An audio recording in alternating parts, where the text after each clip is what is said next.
Diana Dixon of Moon often reads the Bible in her cab of her tractor-trailer. When the opportunity presents itself, Diana Dixon shares her story with people she meets on the road. Usually they'll ask me why I'm a truck driver or how long I've been a truck driver.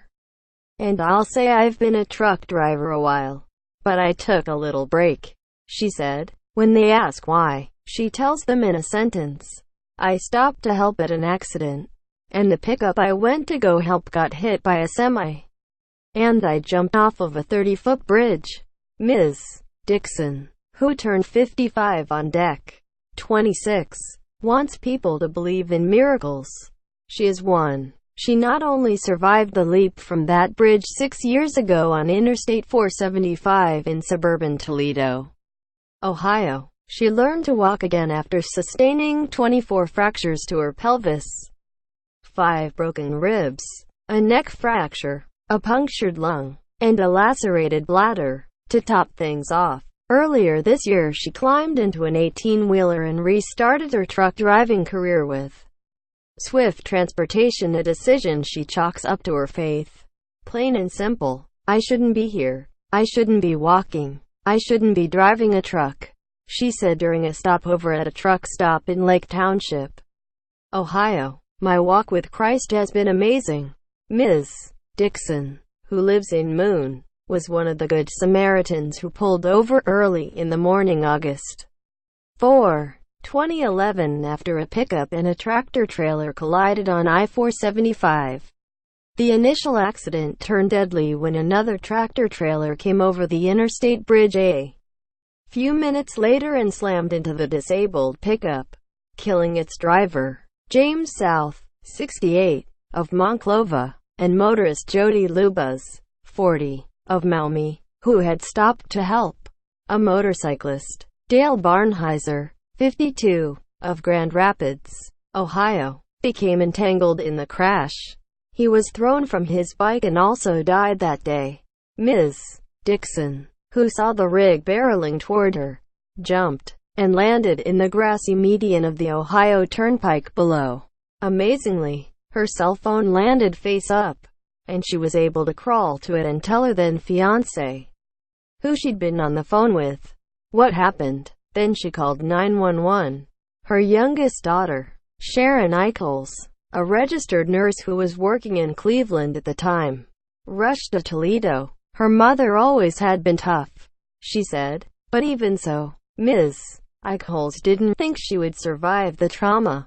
When I got that phone call that she had been in an accident, it's just your worst fear. Ms. Eichels, 31, said, she has 9 lives. She has a purpose in life because she should have been dead. Ms. Dixon spent more than 6 weeks in the hospital and rehabilitation center. It would be months before she would walk again, but she did, eventually going back to work as a dispatcher for her former employer Schneider Transportation, going back to school, and ultimately back on the road. She once hoped to walk for her wedding, but said she and her fiancé ended their relationship in the aftermath of the accident. There have been countless other bumps along the way, and it took nearly 2 years after the accident before she finally dealt with the tragedy and processed what had happened. Ms. Dixon said she broke her toe while working on her house and broke down for the first time. She couldn't stop crying. The doctor told her there was nothing to be done for a broken toe but sent her to a psychiatrist. Ms. Dixon said she was diagnosed with post-traumatic stress disorder. After the accident, I was grateful to be alive, but I felt lost, she said. My whole purpose in life had changed, shifted. The 3 people that died haunted me because I couldn't help them. A few months ago, not long after she earned a new commercial driver's license and started driving truck again, she found herself on I-475 in the very spot where the accident occurred. It was eerie, she admitted. Still, she can't say enough about the paramedics and others who saved her life that day. I am so grateful when I come through Toledo for everyone who was there for me. Ms. Dixon said, I am so grateful for their kindness. Everyone took such great care of me. Now, she wakes up each day usually in the sleeper cab of her semi and smiles. While she takes no pain medication other than 2 aspirin and vitamins in the morning. Ms. Dixon concedes she still has pain and struggles with fatigue at times. She's happy to have an automatic transmission in her rig and the other technology that's built into her Freightliner, which hauls beer, kegs, empty cans, and other freight for Miller Brewing Co. She's on the road for 4 to 6 weeks at a time. During her 10-hour breaks, she sends cards to shut-ins, calls people on her church's list to check in with them, but says, "My biggest ministry is just being out here." When she decided to return to trucking, she said her 2 daughters were not thrilled. "My oldest daughter cried," she said. "Mom, you can't do that," Ms. Dixon recalled. "I said, I can. And she said, then don't stop and help anyone."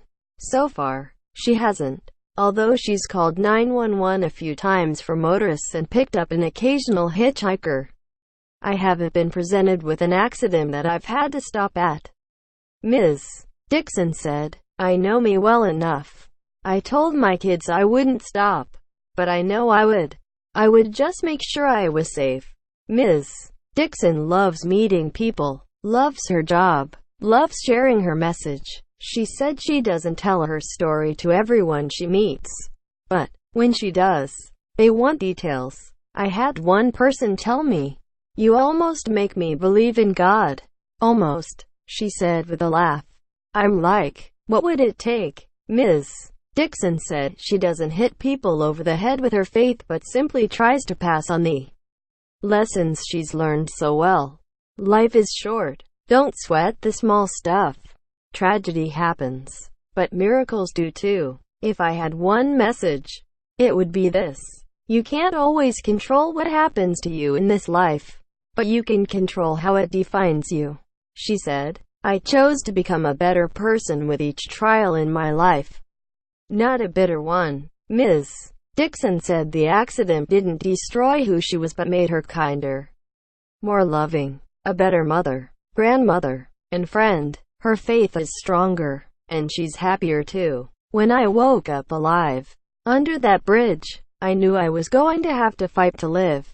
I accepted that," she said. "I have accepted each level of my recovery but strive to be better."